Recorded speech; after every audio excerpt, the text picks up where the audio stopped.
we have a Fox alert. Sky Fox is over a train derailment in Oxnard. Rick, what can you tell us? A horrible situation here. Let me widen out first. I have to show you. This is a Metrolink train. We have 3 cars on their sides here in Oxnard. This is near Rice and 5th Street. The tracks here parallel 5th, running left to right, is Rice here. This is right on the border of Oxnard, just a little bit to the west of Camarillo and Camarillo Airport. Multiple injuries at this time. What we heard, or what we're hearing, is that about 5:45, this train collided with a pickup truck. We're going to try to locate that pickup truck. We just arrived on scene. Let's tilt up the tracks a little bit to the north here, and that pickup truck burst into flames. There we go. And how this happened in terms of the rail crossing, all of that unclear at this time, but we have multiple injuries here. This is what we call an MCI, or a multiple casualty incident here. You can see the red tarps down below, the yellow tarps, and then perhaps a green, yep, we have a green tarp as well. That is the severity of the injuries. Red meaning the most critical, orange, or the yellow I should say, meaning moderate, and green, minor injuries. Let's go back to the train. 3 train cars here. This is a Metrolink line, the Ventura County line, which comes from the San Fernando Valley in and out of Oxnard on their sides. This is very reminiscent of the incident that occurred with a Metrolink train almost 10 years ago to the date, back in January of 2005. That occurred in Glendale. 11 fatalities with that incident. Unclear if there are any fatalities here.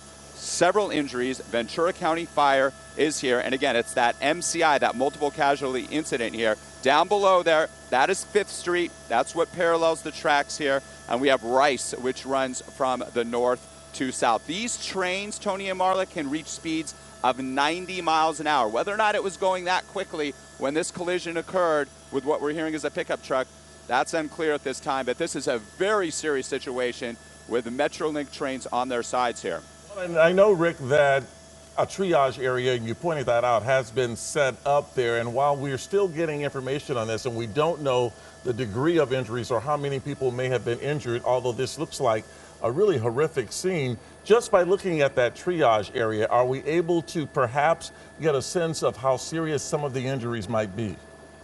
Well, we did see one person already being loaded into an ambulance. We'll push into the red tarp there. Again, the red is the most severe injuries, the yellow being moderate injuries. And on the green there, those are bumps and bruises, maybe some stiff necks, the walking wounded, as we call them, that maybe just got bumped up a little bit. But those 3 cars were on their side. We're not seeing anybody treated on the red tarp. Actually, we'll tilt up a little bit, and it looks like they're attending to one individual who was on that tarp, but we're not seeing anybody there. They would attend to those individuals right away. But again, we heard that this occurred at about 5:45, so we're going on 1 hour since this incident occurred here. Once again, we are in Oxnard here, and please call Metrolink. If you take Metrolink in and out of Ventura County, obviously trains are going to be delayed big time or canceled. They're going to have to shuttle you via buses to stations to get around this. Call that 800 number on the screen, 800-371-LINK, 800-371-LINK. A lot of moderate injuries. We'll push in there. That's the yellow tarp there, and you can see that people are bundled up on this very chilly morning, and they did sustain possibly some significant injuries there. On the right, you have the green tarp. You can see the bandages, perhaps the neck braces. Once again, we call those the walking wounded, in that they're not injured badly enough that they need immediate treatment, unlike the individuals on the yellow tarp. And we're almost an hour into this incident, Tony and Marla, and they're still treating people. Let me show you the trains once again, this scene from above. And I have to make the comparison to that horrific crash. Tony and Marla, you remember back in 2005 when that Metrolink train collided with that sports utility truck in Glendale on January 26th. That was in Atwater Village, near the Costco. That's exactly right. 11 fatalities with that incident here. No word of any fatalities here, but multiple injuries. One of the passenger cars derailed. There's the engine at the top there. And then again, we have the 3 cars on their side. These trains can travel, I mentioned this already, I'll continue to mention it, 90 miles an hour. They do slow at intersections, and it appears that this train was approaching that intersection at Rice and 5th when this collision occurred. And let's push into that. This is where it happened. Look at that burned out, what's left of what we heard was a pickup truck there. Part of that pickup truck severed in half. We'll come back to the right. We'll pan back to the right, and we'll show that to you. Look at that. That's the back end of that truck that was struck there. Obviously, Rick, it's too early to tell whether or not this truck was actually on the tracks and that's what caused the collision, or if he was just too close to the tracks. Too early to tell. Yeah, and we just don't know at this time, Marlon. We're still trying to ascertain what direction that truck may have been going, and the train as well. Typically during the morning hours, the early morning hours. And these are morning the commuters just trying to get their day off to a start. That's exactly right. And the train likely coming from Oxnard, Ventura, towards the San Fernando Valley in downtown LA. Most of the train traffic at that time, Metrolink train traffic, comes from Ventura and heads eastward into LA County and then into downtown LA County. Once again, this occurred at 5:45. We were hearing some sort of truck and the train, the Metrolink train, collided here near the intersection of Rice and 5th in Oxnard. Multiple injuries, and they are still tending to many individuals on the yellow tarp down there below. That is meaning moderate injuries there. The red tarp, they've already tended to those people. The severity of those injuries indicative of those tarps there, that multiple casualty incident. Well, and Rick, obviously the primary concern right now for emergency personnel is to treat those who may have been injured in this accident.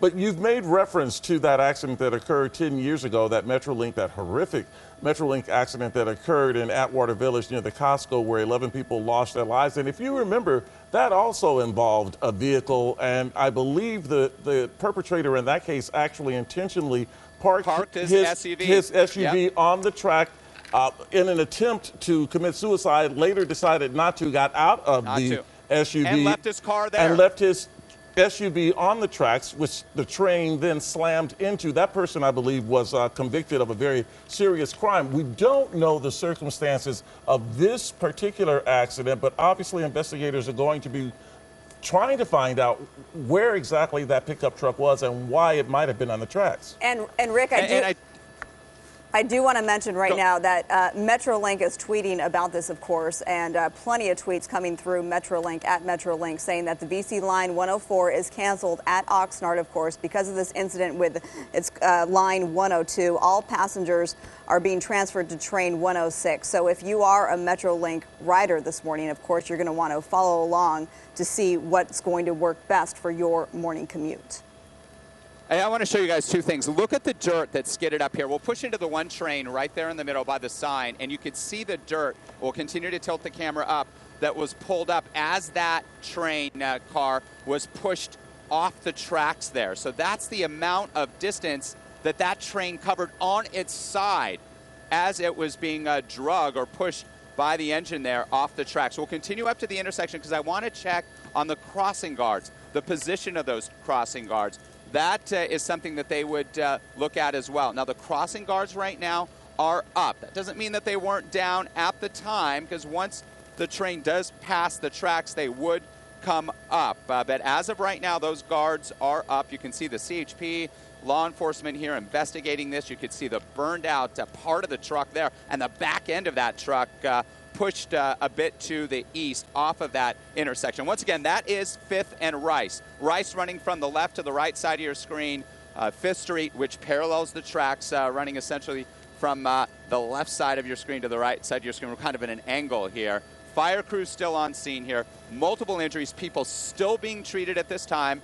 You see the red, the yellow, and the green tarps here. We see that when we have a multiple casualty incident, or an MCI as we call them. The red tarp, they've already treated all the most severely injured individuals. They are still taking care of a lot of people on that yellow tarp there. People covered up. It's a very cold morning here across the Oxnard Plain in Ventura County. Temperatures and down we can see someone being loaded into an ambulance right there. And Rick, when we look at that scene and we look at those cars on their sides, and when you see how far at least one of those cars slid, I don't think it would be an exaggeration to say it would be miraculous that the injuries weren't much more serious. Is it possible, given that this occurred around 5:45, that a number of people were perhaps transported before we actually got there?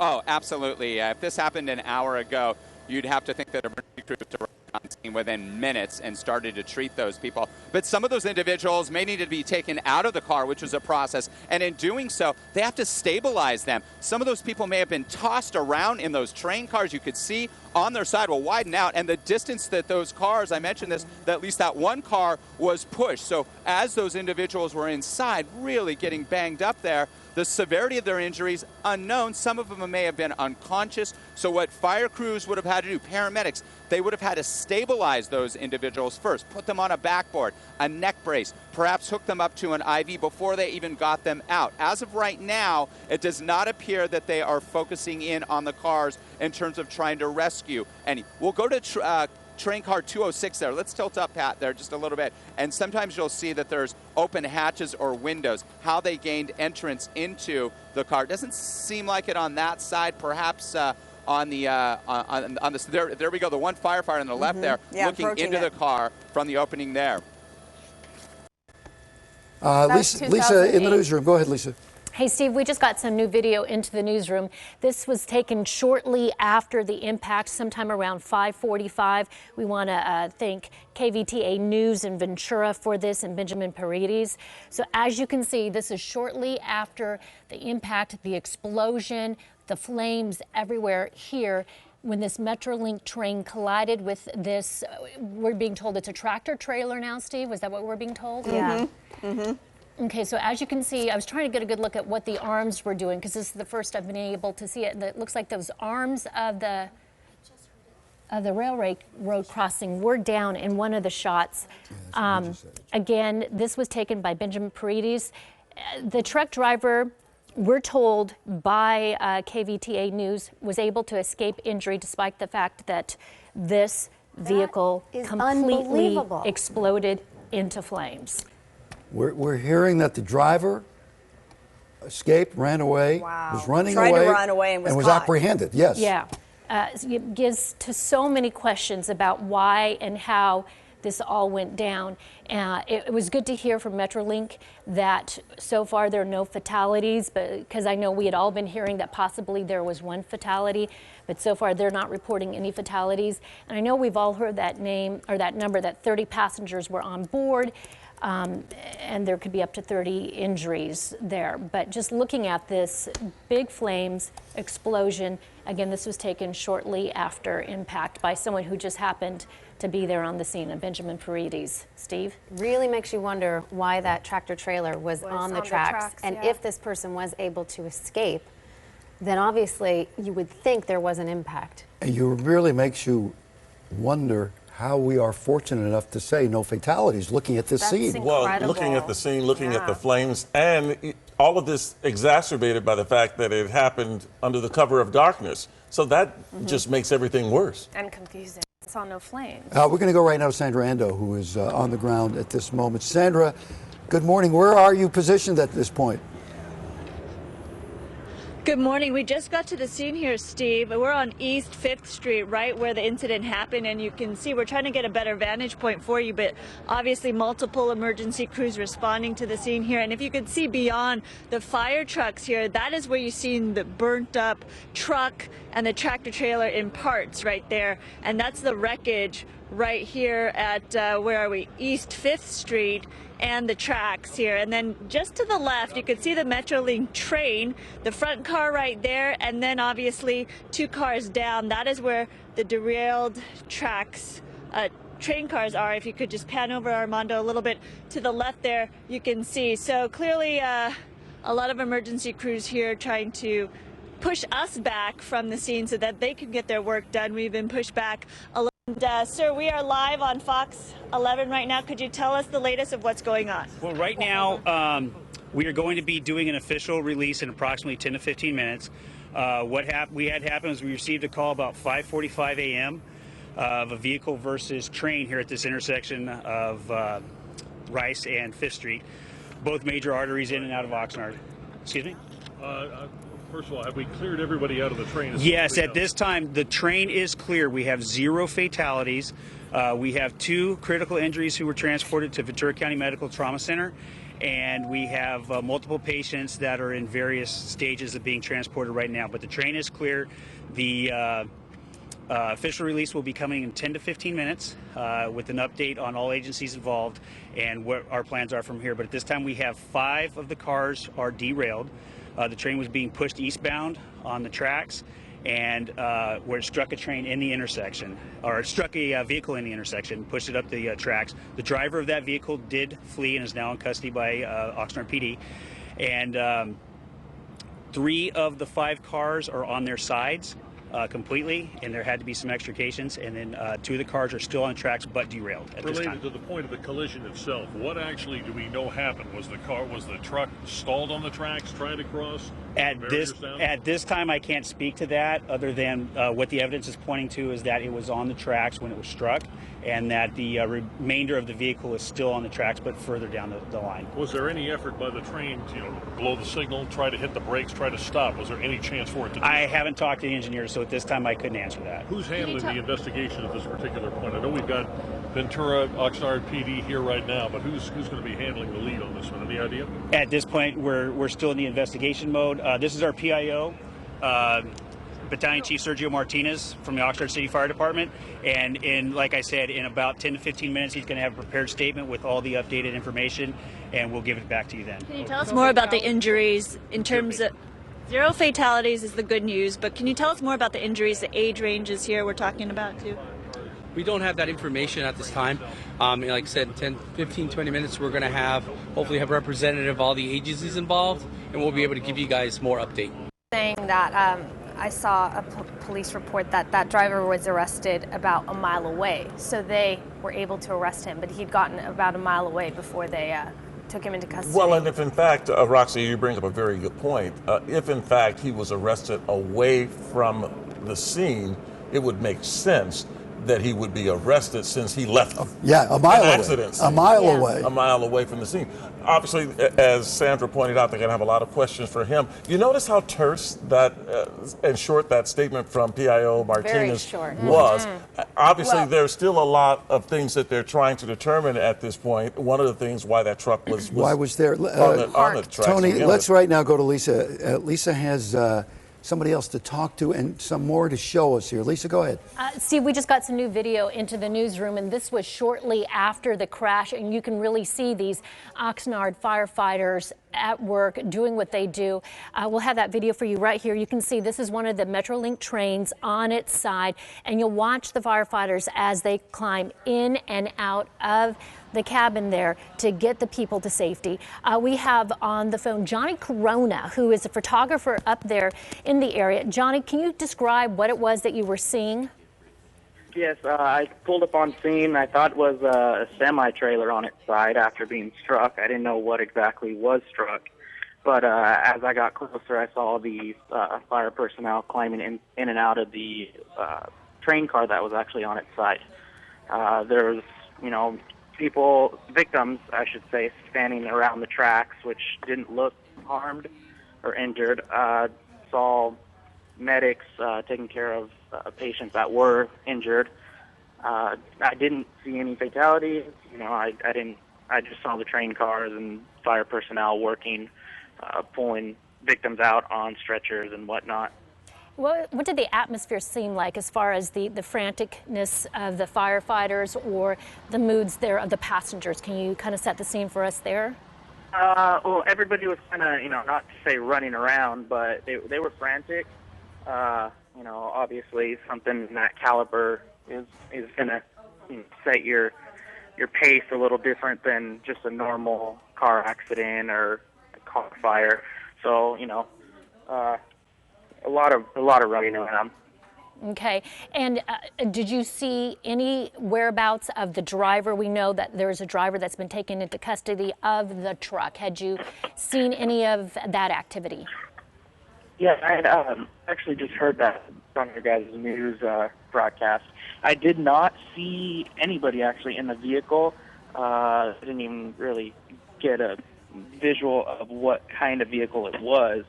It looked like an RV little trailer, but don't hold me to that. Yeah. But no, I saw the only people I saw on scene were fire personnel and medics and the victims that were inside the train cars.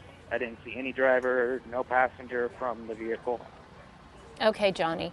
Thank you so much for shooting this video and sharing it with us. And Steve, did you have any questions you wanted to check in with? No, but what we do have, and Johnny, thank you very much. As we continue to look at this footage, we have been talking about the repercussions from the accidents we've had here. The one 10 years ago in Atwater Village, the one in 2008 where 25 people died at Chatsworth, and there have been huge repercussions which may explain why we don't have more severe injuries. Well, exactly. I remember specifically when that first crash occurred in 2005 at Atwater Village.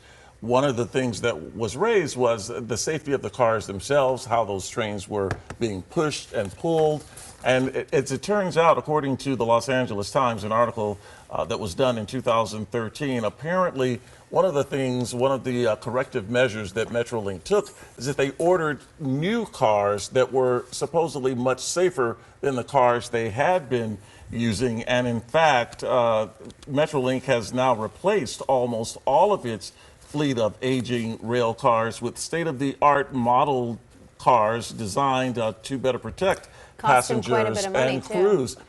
And those cars came from Hyundai, South Korea, as a matter of fact. $250 million. Yes, and so that may very well explain. Well, including one of the highlights is energy-absorbing crumple zones, so the trains can be hit and crumple and people can survive. Exactly, which may very well have happened here. Maybe why we're reporting so far that the injuries are not nearly as severe as you would think. The article also says the improvements, it was still questionable how they would do if the train is going at least 80 miles per hour in a crash, how passengers would be protected. So we may be finding out this morning. We don't know the speed of the train. We don't know it. And as you pointed out earlier, the train goes pretty fast, 80, 90 miles per hour, but when it comes to these intersections, it slows down a bit. It can slow down a bit. And they may have tried to put on the brakes. We're not sure. If this car, the tractor trailer, was just parked there, you know. Well, then the mystery begins. Yeah. All right, you're looking at a situation we have been covering all morning. A Metrolink train collides with a truck and derails in Oxnard. 28 people sent to the hospital. We're hearing 4 are critical. We go to the hospital right now, and Gigi is there. Gigi, what are you hearing? Well, Steve, I can tell you right now we're at the Ventura County Medical Center about to start a press conference where we should learn more about these patients. Just a short while ago, though, I told you that 2 were in critical. That has now been upgraded to 3 patients here in critical condition, 6 others in what they call stable conditions. I don't know if we're ready to listen in to Barry Fisher right now with the Ventura County Healthcare Agency. He is the director, and he's going to give us an update on the 9 patients that are at this facility alone. Mr. Fisher, if you'd like to step up to the microphone, we'll listen in on those patients. Do you want to go ahead? Go ahead. Okay. My name's Barry Fisher, Fisher. I'm the director of the Ventura County Healthcare Agency and the administrator for Ventura County Medical Center, which is a level 2 trauma center. This morning with the Metrolink incident, Ventura County Medical Center has received 9 patients, 3 in critical condition, 6 minor injuries for a total of 9 patients here at the center. The other patients were distributed as follows: Los Robles Hospital 6, Community Memorial Hospital 8, St. John's Hospital 2, Pleasant Valley Hospital 3. So a total of 28 patients transported to local hospitals, and 23 people were actually bused to the Oxnard train station to go on their final destination, I guess, to work this morning. Mr. Fisher, I know that laws limit you on what you can tell us, but those 3 people in critical condition, what can you share about them? A lot of concern, obviously, for those folks. I can't share any specifics about their condition, but they are being seen by our trauma surgeons here, so they are definitely being taken care of with high-quality surgeons here, and we'll have more information as the day progresses. Were they passengers on the train? Yes, they were passengers. Are all the people here at the hospital passengers? As far as I know, all were passengers. Generically speaking, can you talk about any of the injuries that your hospital is seeing from this crash? Not at this point. just how they were divided up from minor to critical. Okay. And are family members here already on the scene? Yes, family members have started to come into the hospital. Well, we've got one new piece of information, and that is that the Oxnard Police Department has just confirmed to me that the driver of the truck in the Metrolink derailment crash has also been brought here to the Ventura County Medical Center for treatment for unspecified injuries or some kind of medical condition. They weren't able to confirm that part of it. We're now going to listen to Dr. Brian Wong. He's actually the medical director here, who has an update on the other 9 patients that are also being treated here. Dr. Wong. Well, good morning, everyone. So far at this point, we just wanted to confirm the information that we have and make sure we have the facts correct. At this point, we are confirmed that we have 9 patients that have been triaged to our facility from the train accident. Of those 9 patients, we've confirmed that 6 are male patients, 3 are female patients. 3 are critically injured and will certainly require additional operations and stabilization in our facility. 6 total patients we anticipate will remain in the hospital for ongoing observation and treatment, and we believe 3 patients at this point will be able to go home from the facility. What can you tell us, Dr. Wong, about the 3 patients that are critical, male, female, and can you talk at all about what kind of injuries they have? I don't want to go into their private information too much. Of the 3 critically ill patients, 2 are female, 1 is a male. We anticipate they have a variety of needs operatively. There are some head injuries, there's a variety of orthopedic injuries, spine fractures, rib fractures, the type of injuries we'd expect from a major trauma incident. Can you talk about the age range of the patients that you've seen today? Most of the adults that I've seen personally have been all in the 30 to 60 age range. I've not seen any children that were affected. I know that there's a confirmed number of 22 patients in total that have been triaged through the county, including 8 at our sister across the street facility, CMH Hospital, and then 5 at the St. John's facilities as well.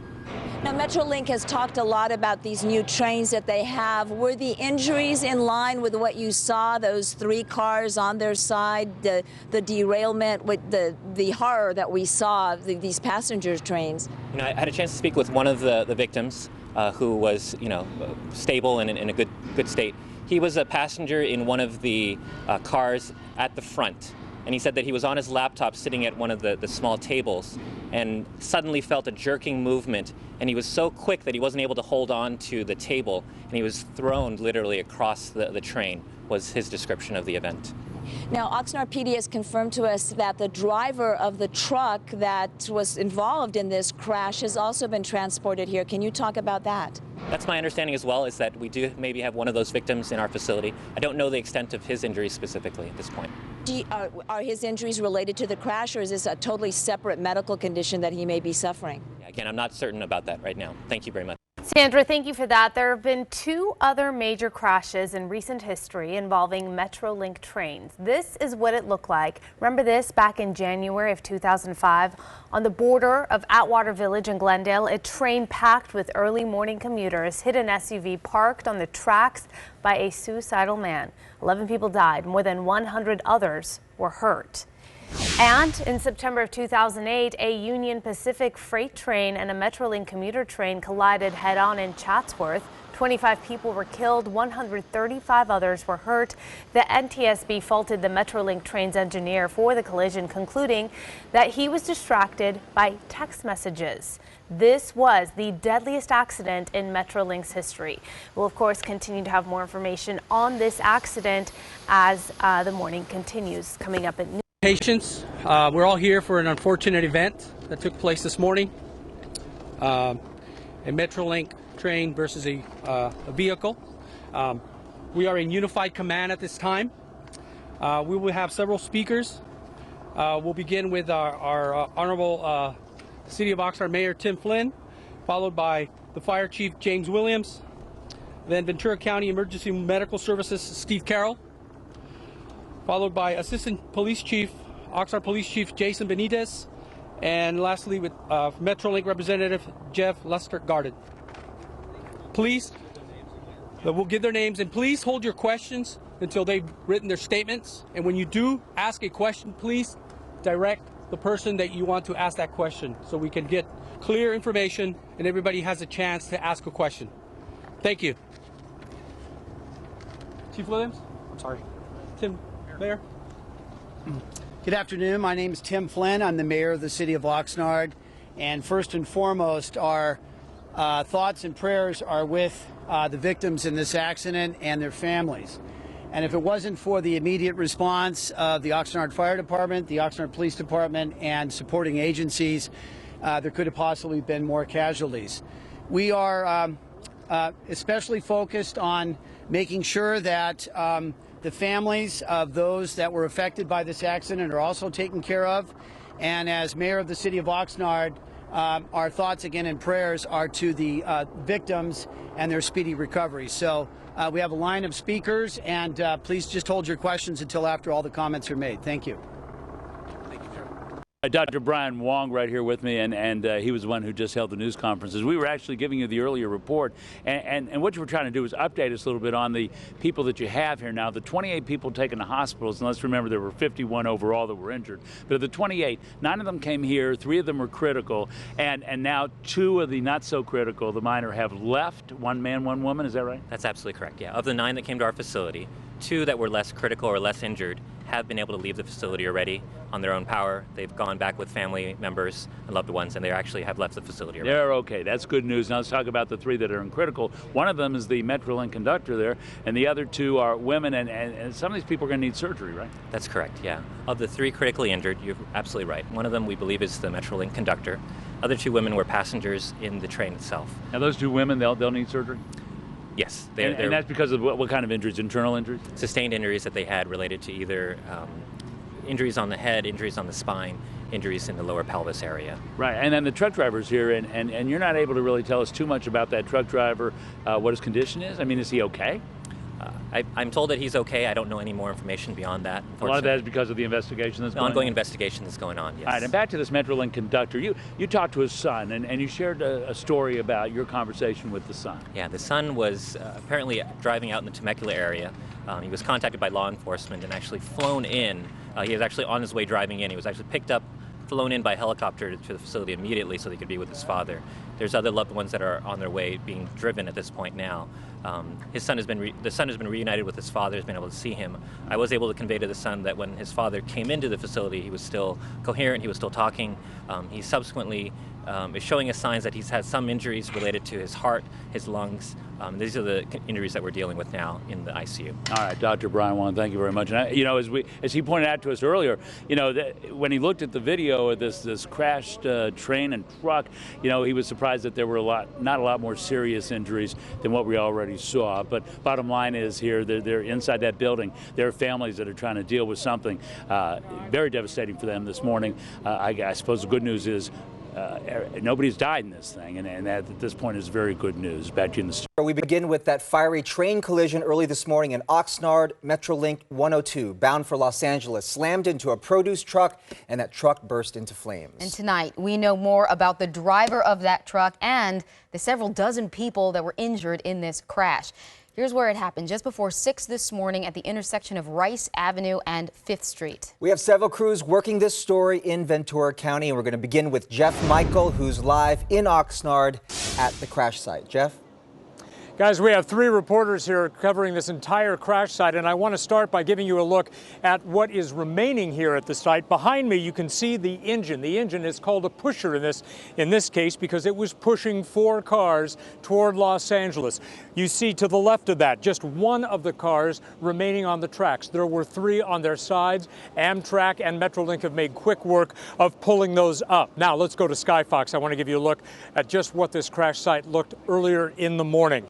Earlier in the morning, a smoldering wreckage from that farm delivery truck. A farm delivery truck that was towing a trailer tried to make a right turn, instead turned right onto the tracks and got stuck. He was trying to deliver goods or equipment to farmland south of here.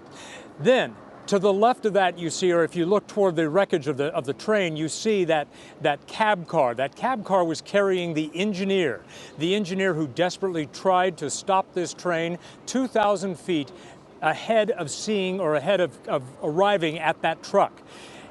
And if you look at that cab car is not only on its side, but it is spun around a full 180 degrees.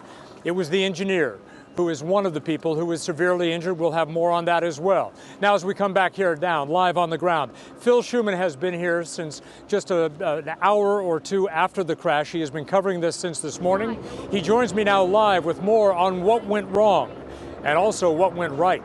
Phil. Oxnard police have just announced that the driver of that produce truck, a 54-year-old man from Yuma, Arizona, has been arrested on felony hit-and-run charges with multiple injuries. That was just announced by the Oxnard police a couple of minutes ago. He is the man who, of course, they're saying his wrong turn left him stuck on the tracks, and that's when the train collided with his truck. Now, fortunately, because of improvements in train car technology, no one died here this morning. This was the dramatic view from the ground at sunrise as first responders continued their work. 5 cars en route from Oxnard to Los Angeles derailed. 3 of the passenger cars tipped over, scattered beside the tracks, lying on their sides. Rescue workers, there in 3 minutes after the first 911 call, had to deal with a burning truck on the tracks and also 50 injured passengers. The evacuation was quite orderly and went well. Again, as I indicated before, we had recently done training with Amtrak and Metrolink on these types of incidents, so things went very well and were coordinated very well between the agencies. And Metrolink says the fact there were no fatalities on board was no accident. Since 2010, they've been upgrading their fleet, adding crumple-resistant passenger cars at $15 million apiece. Crash energy management, the technology is called. This has a particular section in the front and back of each of those cars, in essence a protection area that's designed to absorb the force, direct it away from the passengers, and it did perform the way it was supposed to today. Investigators believe all this happened because of a mistake made in the early morning darkness. A produce truck driver turned from Rice Avenue onto the railroad tracks rather than onto 5th Street, which immediately parallels those tracks. He then got stuck. We don't know if this was his regular route or if this is perhaps the first time in town. It's just really at this point that's something that's not known to us yet. The engineer in the oncoming train saw the truck, tried to brake. There wasn't time to stop. There is an existing plan for a bridge here on Rice Ave. A grade separation is the term, made more urgent before today by the fact that 2 people were killed here back in 2014. But that bridge, despite well-known safety concerns here, remains unfunded. It's a proposal at this point, correct. It's been in the works for the last couple of years because if you close a railroad crossing, you have to open them up in another area, and this is an area we've identified as something where we'd like to have a bridge. Apparently, this intersection, Rice and 5th, a well-known safety hazard. Person after person came up to me today and talked about how many close calls they've seen here, how many close calls they've had themselves. Unusual in that 5th Street actually crosses Rice Avenue right at the railroad track, so it's understandable how someone unfamiliar with the area in the dark, perhaps a little fog, could have made a mistake. But as you heard at the beginning, this truck driver has been arrested on felony hit-and-run charges. Police are still having their briefing, followed by the fire department, followed by other officials from the city of Oxnard. We expect the investigation to be handled by the NTSB. They have people on site, but they are not speaking publicly until at least tomorrow morning. This situation is still unfolding. Jeff? Yeah, Phil, a quick question for you. You just came up with an update that the driver has been taken into custody on hit-and-run charges. Doesn't that sound surprising considering he has been cooperative, according to earlier reports, when he was first found by an officer a mile and a half south of here? It is somewhat surprising because they did not take him into custody earlier, but they've been questioning him all afternoon, and they haven't yet said what it is that led them to make that decision. That's something we'd like to learn from the police as the evening progresses, but they were quite certain that he has been taken into custody, and they're calling it felony hit and run with multiple injuries because of all those injuries aboard the train. All right, Phil Shuman, not far away from a news conference going on now. Phil, if you have anything else, come back to us. I want to just flesh out a little bit more about this driver. This driver, according to a source close to the investigation, works for Harvest Management. It's out of Yuma, Arizona. He's been with Harvest Management, according to this source, for 12 years and has a perfect driving record, no problems. And according to this source, also ran from the scene not to flee, but to try to find help. He had stayed at a Motel 6 here in Oxnard last night, got up early this morning to make his delivery, but did not know the area at all. So when he ran from the scene, did not know where to run. That information coming this afternoon prior to us just finding out that he has been arrested. Now, on to the injured. Initially, 50 people were considered patients, 28 transported to hospitals. The number of injured far fewer than you would think with a train accident of this magnitude, certainly following some of the Metrolink crashes we have had in the past. But that, of course, is of no comfort to those who, family members of those who were seriously injured. And so for that, let's go to Hal Eisner. He joins us now live from the Ventura County Medical Center. Hal. And Jeff, I can add a little bit to the information we have about that driver who was arrested. He was actually brought here to the Ventura County Medical Center for treatment. It was not clear at all throughout the afternoon exactly what his injuries were, and hospital officials weren't saying much about it, basically because of the investigation that was going on. He was released from the hospital, and immediately after his release, we're told by hospital officials, he was taken into custody here. So this is where the arrest actually occurred. As for the other injuries, Jeff pointed out there were some 51 people who were hurt in this. Let's go to video from earlier in the day, and you can see the triage that was set up to deal with these many injuries, everything from bumps and bruises to much more serious injuries like head, spine, pelvis sort of injuries. 28 people taken to the hospital, and as the day progressed, and we should say several hospitals, as the day progressed, passengers walked into hospitals that weren't originally needing treatment. There were passengers who were in hospitals, their conditions were upgraded, downgraded, or they may have been released. So the numbers have been changing throughout the day, but as of this hour, we can tell you that there are patients in the Ventura County Medical Center, 4 of them that are in critical condition, including that Metrolink engineer who was in the cab car and was operating the train trying to keep that collision from occurring. Ventura County Medical Center Director Brian Wang says all of the patients he's spoken with at this hospital described the moment of impact the same way. All described it as a very sudden, jolting movement where they really had no warning and no ability to respond. Very loud noises as well, and then being immediately thrown against objects, other parts of the train, against the seat or otherwise. Not far from here is Community Memorial Hospital, where I spoke with Dr. Christian Johnson. He's the medical director of the emergency room there. When all of this started, they had 8 injuries and 1 walk-in, 9 total. When we checked in with him about an hour or so ago, he said all but 1 patient was still there. All 8 of those were released. Their injuries were not that serious. The one that is still there, staying overnight in stable condition, he said when he looked at that video, he thought an awful lot of people were really lucky today. I'm extremely pleased that wasn't anything more serious, and just by seeing the video and the fire at the beginning, we were expecting to see much worse, and thankfully we're getting most of our patients home to their families today. We're thankful for that. In and out. In and out. And only in and out for 2 patients here at Ventura County Medical Center. The other 7 still in this hospital, likely to be here overnight. 4 of them again in critical condition, including that engineer. And Jeff, I guess, you know, the point that Dr. Johnson is making, that Dr. Wang has made, that many people have made around here, is this could have been so much worse. Jeff, back to you. All right, Hal Eisner, thank you very much for that. And one of the reasons for that, you heard Phil Schuman mention in his story, is something called Crash Emergency Management Technology. It is a revision of safety measures and designs for train travel ever since 2005, possibly before. 2005, though, the deadly Metrolink crash in Glendale that started a lot of revisions. Tony Valdez has been looking into how train safety has changed over the years and joins us live from the newsroom. Tony. Jeff, this type of car that Metrolink operates is called a Guardian. Guardian, a very appropriate name because they are already being credited with reducing the number of casualties in today's crash. There are 117 of these high-tech passenger cars in Metrolink's fleet. The Southern California Regional Rail Authority, Metrolink's official name, was the first to put them into service in the United States. These cars are characterized as the safest in the country because of what's called CEM, Collision Energy Management Technology, which looks like this. A few years ago, the Federal Rail Authority conducted 2 sets of tests. In the top frame, conventional passenger cars were crushed in a collision, while in the bottom frame, CEM cars distributed the force of the collision in ways designed to keep the cars intact and thereby reduce injuries to the passengers inside. The first of the new cars, built by Hyundai Rotem in South Korea and later in the Inland Empire, were put into service in 2010.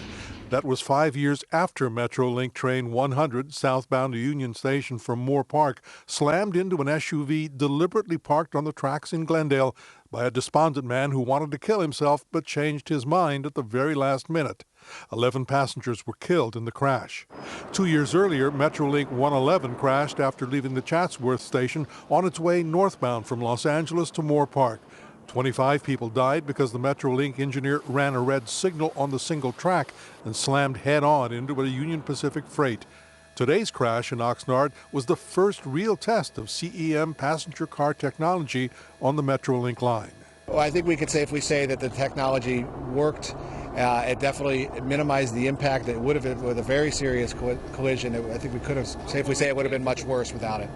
The price tag for Metrolink's current fleet of Guardian cars was roughly $250 million. Money well spent, most would probably agree, if it saved lives and prevented catastrophic injuries. Back to you, Jeff. Tony Valdez reporting from the newsroom. Tony, thank you. I want to end our coverage, or at least for now, by telling you about the engineer in this train. According to a source close to the investigation, the engineer was in that cab car in front, but he had an engineer trainee with him. 2,000 feet before the crash, when the engineer first saw that there was something blocking the tracks, that's 20 seconds before the crash, he yelled to the trainee to run to the back of the train. That was very much for his safety. The engineer then applied his emergency protocol, trying to slow the train down from 79 miles per hour. My information is that at the moment of crash, he impacted that truck at between 30 and 40 miles per hour, causing the engineer severe injury, but saving the life, very likely, of that trainee. We hope to bring you more information about the trainee's story and about the engineer's story tonight on the Fox 11 News at 10 o'clock. But from now, from Oxnard, this is Jeff Michael. Back to both of you. Yeah, some heroic action. Divine, a produce truck driver under arrest tonight. At dawn this morning, he drove onto the tracks in Oxnard, triggering a fiery crash with a Metrolink train. This happened just before 6 this morning at the intersection of Rice Avenue and 5th Street. Several dozen people were hurt, 4 critically. Ed Lascos will have more from the Ventura County Medical Center. We begin, though, with Gina Silva, who's live in Oxnard at the crash site. Gina. Well, Christine, we are at the accident scene. The Metrolink train has been taken out of this area. Take a look behind me. Crews are working to repair the tracks. We have been told they're hoping to have everything fixed by midnight, perhaps 1 in the morning. Now, the investigation, of course, is in the initial stages. Just a few minutes ago, officials from the National Transportation Safety Board spoke to reporters. This is what they had to say. Our objective is to collect perishable evidence, and I describe that as the evidence that will go away with the passage of time. We're not here to speculate. We never speculate at the NTSB. We're not here on scene to determine the cause of the accident. We're not here on scene to analyze. So I know that everybody wants to know what happened, and we will determine that, but our goal here is to find out, is to collect that information that will go away with the passage of time. And they're asking for anyone who may have witnessed the accident to contact the NTSB. Now, earlier we spoke to people who were on that train at the time of the accident. They just describe it as horrific. A fiery morning crash on the tracks in Oxnard. Passengers on the Metrolink train headed toward Los Angeles never saw it coming. As the lights went out, a flash of death went in front of my face. I thought, we might die. I didn't know if we were going to live or not, because we were still going, down on our side, skidding along. Passenger Joel Bingham, still in shock, definitely, describes what happened at the point of impact. A lot of people were sleeping, and as the train went over, they flew out of their seat and hit the wall. One broken shoulder in my car, one broken forearm, and one guy upstairs, we had to wait for the paramedics to remove him because he couldn't move, a back injury. There were 50 passengers on board. 28 were transported to nearby hospitals. The crash happened at 5:46 a.m. at 5th Street and Rice Avenue in Oxnard. I heard the engineer blast his horn, looked up, and a big fireball right 100 feet in front of me. Ted Maloney was driving to work when he witnessed the accident. He immediately went into action. I pulled over into the dirt, grabbed those farm workers, they lifted me into the truck. The car was on its side. I yelled, "Is anybody bleeding?" And the guy said, one of the passengers said, "This lady's bleeding in the head." And then I heard some people screaming. This is a photo Maloney took inside one of the cars before firefighters arrived. Their purses, laptops, lunches were all strewn to the left side, laying on the bottom. And I had to climb over the seats to get to where the so-called first aid kit was. No first aid kit. Maloney never bothered with the driver of the truck. He thought, all I seen was a ball of fire. I assumed he was dead. Police say the driver, identified as 54-year-old Jose Alejandro Sanchez Ramirez of Yuma, Arizona, was not in the truck at the time of the accident. He was found nearly 45 minutes later, far away from the scene. One of our officers spotted a person about 1.6 miles south of the accident scene, and this person appeared to be in some sort of distress. Ramirez told police he made a wrong turn and ended up in the tracks. He tried to move out of the way, but his 2005 Ford F-150 truck that was towing a trailer was going nowhere. It was stuck. So Ramirez says he jumped out of the truck. It's safe to say that it was not a deliberate act. But since Ramirez left the scene, police had to arrest him. He was taken into custody for a felony hit and run violation, which is basically a hit and run with injury. Now, police say Ramirez does have a valid Arizona commercial driver's license. He was given a sobriety test, but police won't release those results just yet. All right, let's go to Ed Lascos, who is at one of the hospitals where the injured were taken. Ed? And Gina, the Ventura County Medical Center just some 6 miles away from the crash site, so the most seriously injured rushed here to the ER. 9 passengers in all brought here. 2 have since been discharged, and at this late hour, several still listed as critical in ICU. Listen. We have 4 critically ill patients, 1 female and 3 male. And one of those 3 males is the Metrolink engineer himself. We're told he's the most seriously hurt as he's operating the train from the first passenger car, or the club car as it's called. It's the first part of the train that slams head-on into the truck. He dealt with some injuries to his chest. He certainly recognized his son who was at the bedside. He was very encouraged. He was squeezing his hand. He was able to answer some very deeper questions about things about his medications, about things in his past, and so certainly he was there mentally. As first responders set up a triage, more than half of the passengers on board, 28 of them, are rushed to nearby ERs. Those injured said to be riding in different spots on the 3 cars that turn over on their sides, but they're all telling doctors the very same chilling story of what happened. A very sudden, jolting movement where they really had no warning and no ability to respond. Very loud noises as well, and then being immediately thrown against objects, other parts of the train, against the seat or otherwise. That left many of the passengers with blunt force injuries to their chest, head, and spine, with the Metrolink engineer getting the worst of it. A jarring collision at some 70 miles per hour. Doctors now giving him more than a fighting chance. Listen. He is continuing to improve. His spirits are up. He's fighting hard. His family wanted to emphasize all the thoughts and prayers are really important in his recovery. We think from a medical perspective, he's continuing to show signs that he will fully recover. And doctors saying at this point, the next 12 to 24 hours, the most important for the engineer to see if his heart and lungs will recover. But the doctor saying he expects the engineer and the 3 others in the ICU to make complete recoveries. And if there's ever good timing for this type of accident, it may have been this morning, as the night shift here at the Med Center just getting ready to leave, and the day shift just reporting. So I'm told they had more than enough doctors and nurses here on hand to deal with the emergency. For now, we're live. Back to Studio 8.